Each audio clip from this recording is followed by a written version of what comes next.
1, 2, 3, 4, 5.5. And my Jeopardy girl who will be helping me with my aids. Wheel of Fortune? Okay. Welcome to my panic attack zone. Daycares. The word itself sparks a deep-rooted fear in my belly. Why does this topic scare me so much and make me literally sick to my stomach? Am I just being crazy? Do I need help?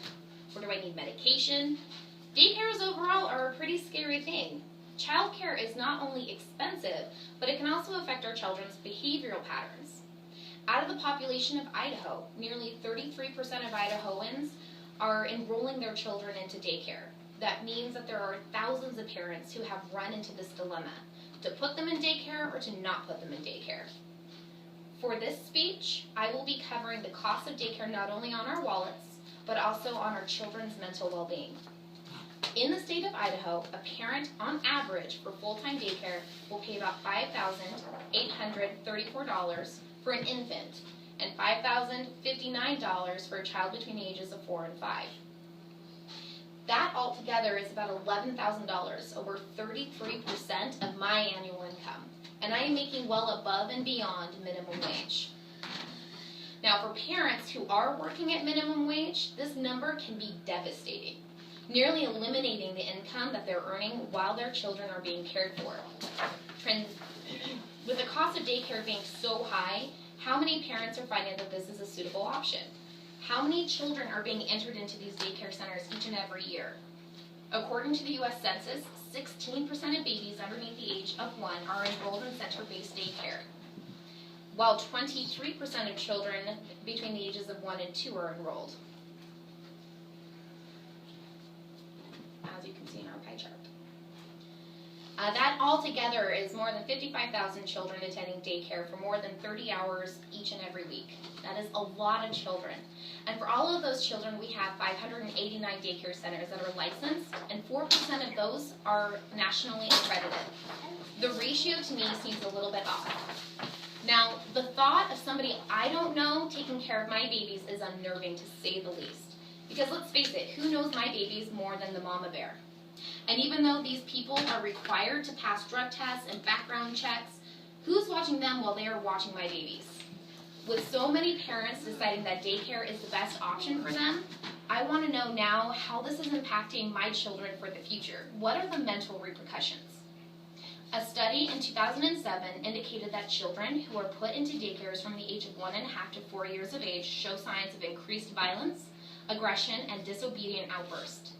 The many articles that I have read have different explanations as to why this might be happening. The article, The Dark Side of Preschool, explains that stress can be measured by cortisol, also known as a stress hormone, which impacts the brain by providing higher levels of energy and aggression. The article states that when children stay at home, their cortisol levels show a healthy pattern, rising in the morning with a high level and decreasing gradually throughout the day. Their cortisol levels are normal, but children who are cared for nearly full-time experience different levels of cortisol than children who are taken care of by a stay-at-home parent. When children attend daycare, the pattern changes, cortisol levels increasing and decreasing gradually and erratically throughout the day. The best guess as to why these pattern changes is because of the lack of a schedule that most daycares have or don't have, as well as the quality of the daycare. Children in lower quality daycares experience consistent staff changes and schedule modifications. The child doesn't know what's going to be happening next, which increases their anxiety. While at home, most parents are able to explain what will be going on from the beginning of the day and develop a pattern. Children without this consistency will tend to act out more. While their children may be more aggressive, that same study shows that children also have more advanced social understanding, making friends easier than children who don't go to daycare or preschool. They're also more accustomed to the interaction with people of their own size by the time they are able to enter grade school. Again, the success of this depends on the quality of daycare, what defines a high quality daycare. A few things that the NCAA states that are a good sign of a quality daycare. First, the ratio. Ratio is key. For infants, there needs to be 1 staff member to 3 infants. For children up to the age of 2, there needs to be 1 to every 5. Anything above the age of 3, there needs to be 1 adult to every 10 children. We've lost a binky. The staffing would preferably have some training in early developmental learning as well as emergency trained. CPR is always required. All staff needs to be observant of the children around them and able to multitask and participate with the children not only on an emotional level, but as well as an intellectual level. The center needs to be clean and safe. Be on the lookout when you're investigating these daycares for childproofing.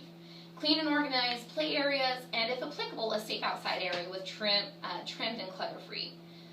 Children in these type of environments experience less of a behavioral change and tend to increase their speaking abilities at a higher rate than children who stay at home.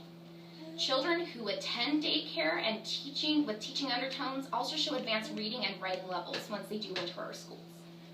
Daycare is both expensive and scary, apparently not only just for the parents, but for the children as well. So as you find quality daycare, though, it can show positive impacts on our children and become more affordable. So according to the U.S. Census, 16% of babies under the age of 1 are enrolled in center-based daycares. 26% of children between the ages of 1 and 2 are enrolled. Are yours going to be enrolled?